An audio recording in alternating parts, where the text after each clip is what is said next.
Tchadiennes, Tchadiens, mes chers compatriotes, depuis quelques mois, les pays de la bande sahélienne font face à un phénomène d'inondations dévastatrices qui ont touché des millions de personnes.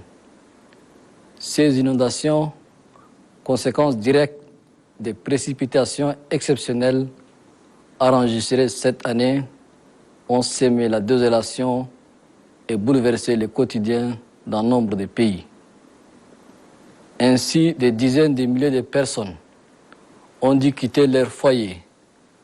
Des milliers d'hectares de terres cultivées ont été décimés dans une région déjà en proie à une crise de la faim. Cette catastrophe, résultant des changements climatiques, est l'une des plus sévères que la région ait connues depuis des années, agissant comme un multiplicateur de misère pour des communautés qui luttent déjà pour garder la tête hors de l'eau. Le Tchad, notre pays, n'a pas été épargné par cette situation qui affecte la majeure partie du territoire national. À ce jour, ce sont 636 localités dans 18 des 23 provinces du pays qui sont touchées par de fortes inondations affectant plus d'1 million de personnes. Les provinces les plus touchées sont le Mayo-Kébi Est, le Logone occidental, la Tandjilé, le Moyen Chari et le Mandoul. Ces inondations, à la fois pluviales et fluviales, ont également engendré des dommages conséquents. Ces eaux ont englouti sur leur passage plus de 465 000 hectares de champs et plus de 19 000 têtes de bétail.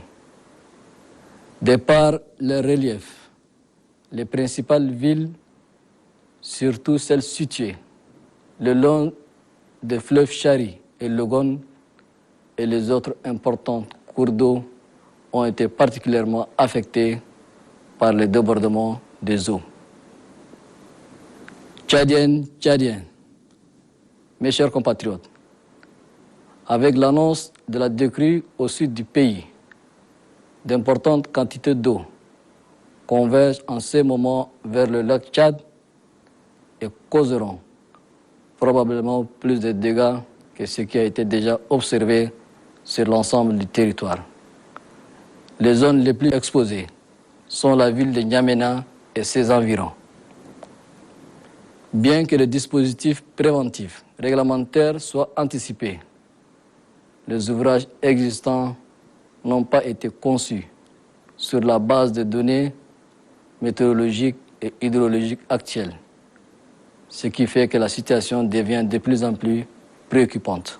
Au cours des 3 dernières semaines, le niveau des eaux a augmenté de 9 cm en moyenne par jour et il pourrait atteindre le pic critique de 882 cm. À ce jour, 19 octobre 2022, le niveau du Chari a atteint 804 cm, dépassant déjà de 3 cm celui qui avait été observé le 30 septembre 1961, c'est-à-dire 801 cm. Si cette évolution du niveau du Chari se maintient jusqu'à la décrue au début du mois de novembre, il est probable que le niveau du Chari atteigne les 900 cm comme l'année 1961. Dans les conditions actuelles, la ville n'est protégée que par les berges du Chari et une partie des digues de protection du 9e arrondissement dont la fragilité s'accroît chaque heure. Le risque de débordement généralisé devient donc de plus en plus évident si la montée reste constante au cours de cette semaine. Face à cette situation de catastrophe exceptionnelle, nous avons mis en place un cadre permettant la mise en œuvre des plans de riposte des inondations et de gestion des sinistrés, tant sur le plan de la prévention que celui relatif à la riposte. Pour la commune de N'Djamena, un dispositif a été mis en place pour organiser la riposte. Il s'agit du comité technique de lutte pour la réduction des impacts d'inondations assisté par un sous-comité technique.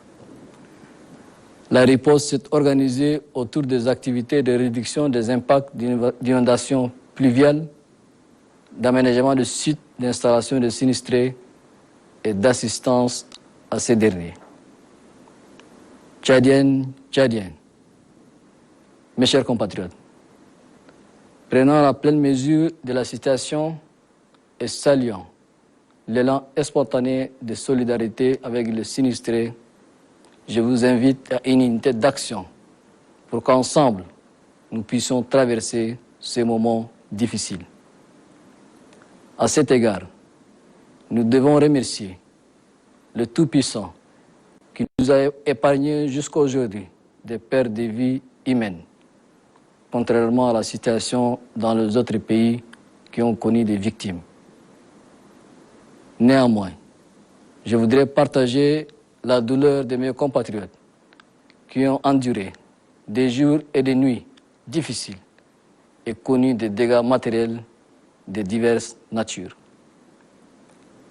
Un plan de réponse du gouvernement est mis en place pour donner l'essentiel aux victimes des inondations.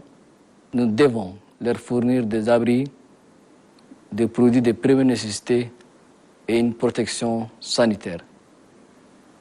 Nous devons agir pour sauver des vies et restaurer les moyens de subsistance des personnes sinistrées afin de prévenir des maladies d'origine hydrique et vectorielle et éviter que ces communautés vulnérables s'enfoncent davantage dans l'insécurité alimentaire et la malnutrition. C'est le lieu pour moi de rendre un hommage mérité à toutes les équipes gouvernementales, militaires et civiles, les partenaires, les bénévoles connus ou anonymes, qui ont posé un élan patriotique de solidarité envers les personnes touchées. D'ores et déjà, je vous annonce qu'un état d'urgence sera institué pour mieux contenir et gérer cette situation de catastrophe naturelle. Pour finir, je voudrais appeler les pays amis et les partenaires techniques et financiers à soutenir les efforts du gouvernement. Que Dieu protège le Tchad, que Dieu vous bénisse. Je vous remercie.